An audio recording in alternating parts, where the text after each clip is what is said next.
Bismillahirrahmanirrahim. We will continue our chapter, The Decline and the Reawakening of the Muslims. इस chapter में हमने previous अपने 3 lecture जो है वो कवर किए, जिसमें पहले हमने डिक्लाइन ऑफ द मुस्लिम को डिस्कस किया, फिर रीअवेकनिंग ऑफ द मुस्लिम को डिस्कस किया, और रीअवेकनिंग के लास्ट में हमने कुछ ऐसी रिवाइवलिस्ट पर्सनैलिटीज़ का नाम दिया था जिसको हमने फर्दर डिस्कस करना था आवर लेक्चर्स। तो आज हम जिस अपनी रिवाइवलिस्ट पर्सनैलिटी को जिक्र कर रहे हैं, प्रीवियस हमने हज़रत शाह वलीउल्लाह को डिस्कस किया था, और आज हम सैयद अहमद शहीद की पर्सनैलिटी को डिस्कस कर रहे हैं। सैयद अहमद शहीद 1786 में राय बरेली में इंडिया में पैदा हुए, और उन्होंने अपनी जो बेसिक एजुकेशन थी वो इतनी कंटिन्यूटी के साथ हासिल नहीं कर सके, बट वो जो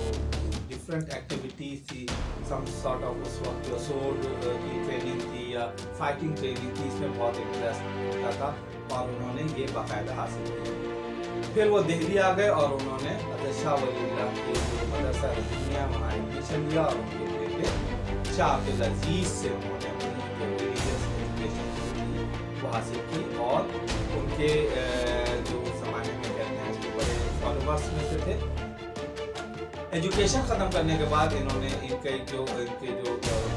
बातों से एग्री करने वाले लोग थे, उनका एक ग्रुप बन चुका था, काफ़ी फॉलोवर्स जमा हो चुके थे, और वो फिर से सब कॉन्टिनेंट में मुसलमानों की जो प्रीवियस ग्लोरियस टाइम था उसके रिवाइव के जो है उनके ख्वाहिशमंद थे, और उनका ये भी विश थी कि मुसलमानों की जो डिक्लाइनिंग जो रिलीजियस और पॉलिटिकली हो चुकी है उसको किसी तरह से रिवाइव किया जा सके। और उस वक्त उन्होंने अपनी पूरी जो लाइफ को है मुसलमानों की सोशल और इकोनॉमिकल और पॉलिटिकल जो और रिलीजियस जो रिवाइवल था उसके लिए वक्त कर दी। इनिशियली उन्होंने सबसे पहले जो है, और वो जो बहुत ही स्ट्रॉन्ग उन्होंने एक कैंपेन चलाई मुसलमानों में जो तौहीद यानी अल्लाह पर पक्का यकीन, और जो बहुत सारी उनमें डिफरेंट जो इम्प्योरिटीज़ आ गई थी हिंदू और दूसरे रिलीजन्स की वजह से, जो सेंचुरीज से यहाँ एक साथ मिलकर रह रहे थे, तो मुसलमानों में बहुत सारी हिंदुओं की जो एक रस्म व रिवाज और कुछ मिस और कुछ आइडियाज़ आ चुके थे, वो उनकी ये कोशिश थी कि मुसलमानों को इन तमाम चीज़ों से निकाला जाए और अल्लाह को पक्का यकीन, और उनकी जो एजुकेशन थी इस्लामिक उसमें किसी तरह से कोशिश की जाए। उसमें बहुत ही उन्होंने एक स्ट्रिक्ट और कैंपेन चलाई। बाद में वो मुसलमानों के लिए एक पॉलिटिकल या जो स्ट्रगल उन्होंने शुरू की, और उनका ये अपना सोच थी कि मुसलमानों की जो ये डिक्लाइन है पॉलिटिकली उसको फाइटिंग लड़कर हासिल किया जाए, और जो एक इस्लामिक स्टेट बनाई जाए, जो उनकी ड्रीम था कि सब कॉन्टिनेंट में मुसलमानों के लिए इस्लामिक स्टेट एस्टैब्लिश की जाए। इसके लिए वो पहले जो है वो अपने कुछ फॉलोअर्स के साथ काबुल गए, वहाँ उन्होंने प्रीच किया, और उनके साथ जो कि सिखों के खिलाफ लड़ने पे एग्री हुए। उनके ब्रिटिश से जो एग्री होने की वजह से उनके साथ सिखों के साथ अच्छे रिलेशनशिप होने की वजह से नॉर्दर्न इंडिया यानी कश्मीर KP के जो प्रीवियस था उस वक्त वो NWFP कहलाता था, और ये पूरा रीजन जो है पंजाब सिखों का स्ट्रॉन्ग होल्ड बन चुका था, और जो भी यहाँ मेजॉरिटी थी वो मुसलमान थी। तो पहले इन्होंने जो काबुल गए, वहाँ से जो जितने भी इनके साथ सोल्जर्स या फाइटर्स इनके साथ जो शामिल हुए, उन्होंने एक छोटी जंग लड़ी और KPK में यानी पेशावर को उन्होंने फ्री करवा दिया। ये बड़ी इनिशियल जो अचीवमेंट थी हुई, इससे उन लोगों के जो सैयद अहमद शहीद उनके जो सोल्जर्स थे या फाइटर्स थे, फॉलोअर्स थे, उनके जो हौसला जो है वो बुलंद हुआ, और इस जीत को देख के उनके साथ और बहुत सारे लोग जो शामिल होना शुरू हो गए। इसके अलावा उन्होंने डिफरेंट जो सब कॉन्टिनेंट के एरियाज थे वहाँ उन्होंने अपना जो फंडिंग के लिए जो है विजिट किए, जिसमें वो सिंध आए और उस वक्त ये जो रिलीजियस एक फैमिली थी पीर वगैरह, उनके पास आए और जो रिक्रूटमेंट थी, रज़ाकार थे, सोल्जर्स थे, उनकी रिक्वेस्ट थी। एनी हाउ उनको कोई सोल्जर्स से हेल्प नहीं मिली, अलबत्ता मॉनेटरी काफ़ी हेल्प मिली और वो सैयद अहमद शहीद ने अपनी फैमिली को पीर वगैरह की तरफ छोड़ दिया और फर्दर एडवांसमेंट के लिए वो पंजाब की तरफ गए और सैयद अहमद शहीद ने अपना हेडक्वार्टर अकोड़ा खटक में बनाया। यहाँ पे उनके एक बहुत बड़े एक फॉलोअर्स थे और जब सैयद अहमद शहीद सिंध के बाद पंजाब गए और वहाँ उन्होंने अपनी जो इस ड्रीम को जो लोगों में कैंपेन चला रहे थे, वहाँ जब लोगों को ये बात इनकी मालूम हुई कि सिखों के खिलाफ लड़ना चाह रहे हैं और मुसलमानों के पूरे एरिया को फ्री करवाना चाह रहे हैं, तो वहाँ एक शाह इस्माइल शहीद अपने 6000 फॉलोअर के साथ एक तरह शामिल हो गए। इस तरह से उनको और जो थी वो, और इसके बाद जो है वो जब वो शाह इस्माइल शहीद के जो 6000 सोल्जर्स थे उनके साथ मिलने से बहुत ज़्यादा स्ट्रांग हो गए और उन्होंने पहला जो अटैक सिखों पे किया। जब सैयद अहमद शहीद ने अपनी पहली जो जंग सिखों के खिलाफ लड़ी, अकोड़ा खटक में लड़ी, और ये यहाँ के तमाम जो इनके फॉलोअर थे और सैयद अहमद शहीद फतेह याब हुए और उन्होंने पहली सक्सेस हासिल की अगेंस्ट सिख। इसके बाद उन्होंने दूसरी जो फाइट हुई, बैटल उनकी दूसरों में हुई, ये जंग भी सैयद अहमद शहीद ने जीत ली, जिससे इनकी जो ना हौसले बहुत ज़्यादा बुलंद हुआ और सैयद अहमद शहीद को अमीरुल मोमिनीन डिक्लेयर कर दिया गया और पूरे रीजन में जो इनके अंडर कंट्रोल में था वहाँ उन्होंने इस्लामी क़वानीन नाफिज कर दिए और एक टैक्स भी इनको इम्पोज कर दिया, जो कि ताकि इनकी जो इतनी बड़ी एक मिलिट्री कैंपेन थी वो उसके लिए जो है वो फाइनेंशियल सपोर्ट हासिल हो।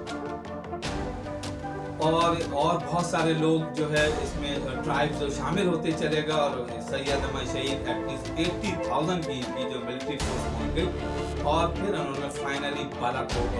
जो है वो 80,000 पे इनकी जो आर्मी पहुंच गई। लेकिन इसका नतीजा ये हुआ कुछ लोग इनके अगेंस्ट में कॉन्स्पिरेसी शुरू कर दी। उसमें 2 भाई सबसे ज़्यादा आगे थे, जिसमें 2 यार मोहम्मद और सुल्तान खान सबसे आगे थे। इनके अपने ट्राइब से अपने सोल्जर लेकर आए हुए थे और उन्होंने इस बात पे डिसएग्री किया कि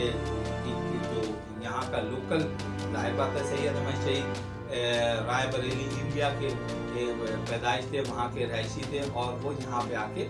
अमीरुल मोमिनीन अकोड़ा खटक और इस रीजन में स्वात रीजन में आके वो अमीरुल मोमिनीन डिक्लेयर किया। इसकी वजह से थोड़ा सा वो डिसएग्री थे, लिहाजा उन्होंने एक मर्डर अटेम्प्ट की सैयद अहमद शहीद पे, जिसकी वजह से सैयद अहमद शहीद बच गए और फिर वहाँ से वो चले गए और उन्होंने बालाकोट में अपना नया हेडक्वार्टर बना लिया और कश्मीर को उन्होंने कोशिश की कि सिखों से आज़ाद करवा दिया जाए और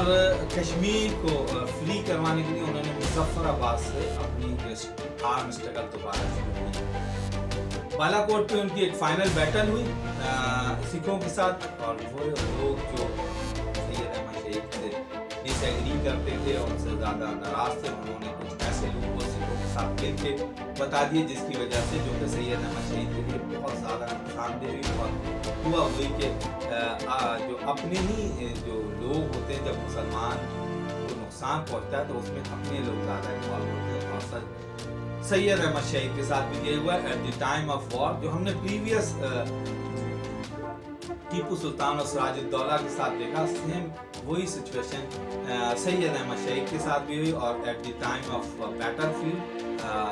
बालाकोट पे इनके जो बहुत सारे सोल्जर ट्राइब्स थे उन्होंने अपनी फोर्सेस को विड्रॉ कर लिया और एक बहुत ही ब्रूटल जो है ना फाइटिंग हुई सिखों के साथ और तकरीबन 3000 जो सैयद अहमद शहीद के सोल्जर वहाँ पे शहीद हो गए, इंक्लूडिंग सैयद अहमद शहीद वहाँ पे आखिरी दम तक लड़ते रहे। कुछ जो वो बच गए थे उनके साथी, बट वो भी आखिरी दम तक लड़ते रहे और शहीद हो गए। इस तरह सैयद अहमद शहीद कि ऑल्दो एक बहुत ही ज़बरदस्त एफर्ट थी मुसलमानों के लिए इस्लामिक स्टेट बनाने के लिए, और मुसलमानों को जो मिलिट्री बहुत ही डिक्लाइन हो चुके थे उसको रिवाइव करने के लिए। सैयद अहमद शहीद की अगर हम बात करते हैं कि भाई एक इंडिविजुअल उनका डिसीजन था, स्टेट उनके साथ नहीं थी, और बहुत बड़ी जो एक पब्लिक ओपिनियन था ऑल्दो उनके साथ था, बट जो इनकी कैंपेन थी इससे बहुत सारे लोग डिसएग्री कर रहे थे। स्पेशली वो जो एरिया था, जो रीजन था, वो बहुत ही टफ और डिफिकल्ट था फॉर द फाइटिंग के लिए। इसके बाद इनकी जो सक्सेसफुल इतना ज़्यादा इनकी जो मिलिट्री कैंपेन थी उसके फेल होने के रीज़न ये थे, बहुत सारे ट्राइब्स इसमें शामिल हुए थे, बहुत सारे डिफरेंट ओपिनियन जमा हो गए थे जो उनके बहुत सारे बातों से डिसएग्री करते थे। जैसे मैंने पहले कहा कि अमीरुल मोमिनीन को डिक्लेयर करने से वो भी बहुत सारे ट्राइब जो है डिसएग्री कर गए, कुछ नहीं हुए। और प्लस जो उन्होंने एक लोकल टैक्स इम्पोज किया था ताकि उनकी जो फाइनेंशियल जो इनकी मिलिट्री कैंपेन की फाइनेंशियल सपोर्ट हो सके, वो भी वहाँ के लोगों के लिए पहली दफ़ा एक नई चीज़ थी, लिहाजा इससे भी लोग जो है डिसएग्री हुए और टैक्स भी देने में उन्होंने ज़्यादा सपोर्ट नहीं किया। लिहाजा ये कुछ रीज़न थे जिसकी वजह से सैयद अहमद शहीद की बहुत ही इफेक्टिव मिलिट्री कैंपेन जो है वो फेल हुई, और ये भी एक बहुत बड़ी रिवाइवलिस्ट मूवमेंट के तौर पर सैयद अहमद शहीद हमेशा जाने जाएंगे, क्योंकि इन्होंने अपनी इब्तिदा तो मुसलमानों की रिवाइवल जो उनकी जो सोशल और रिलीजियस डिक्लाइन था वहाँ से शुरू किया, और आखिर में मुसलमानों का जो मिलिट्री डिक्लाइन था यानी कंट्रोल जो एक ग्लोरियस कंट्रोल था सब कॉन्टिनेंट पे, उसको रिवाइव करने के लिए स्ट्रगल की, जो कि एनी हाउ बहुत सारे रीज़न की वजह से फेल हो गई। बट सैयद अहमद शहीद की अपने तौर पे बहुत ही ज़बरदस्त कोशिश थी, और उनका एक रिवाइवलिस्ट पर्सनैलिटी के तौर पे हमेशा याद रखा जाएगा। Thank you.